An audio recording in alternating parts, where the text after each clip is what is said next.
பாயும்புலி படத்தை தொடர்ந்து சுசீந்திரன் இயக்கியிருக்கிற படம் மாவீரன் கெட்டு. இதில் விஷ்ணு விஷால் ஹீரோவாகவும் ஸ்ரீதிவ்யா ஹீரோயினாகவும் நடிச்சிருக்காங்க. அதோடு முக்கிய கதாபாத்திரத்தில் பார்த்திபன் நடிச்சிருக்காரு.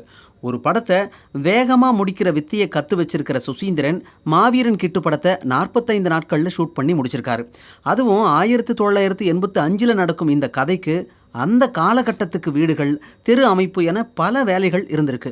ஆனால் அதுக்கு தேவையான எல்லாத்தையும் பக்காவாக திட்டமிட்டு படபடன்னு படமாக்கிட்டாரு. சுசீந்திரனுடைய இந்த வேகத்தை எல்லாருமே ஆச்சரியத்தோடு பார்க்குறாங்க. மாவீரன் கிட்டு படத்துடைய ஷூட்டிங் மற்றும் எடிட்டிங் வேலைகள் முடிச்சிருக்கிற இயக்குனர் இப்போ டப்பிங் வேலைகளை தொடங்கிட்டார்.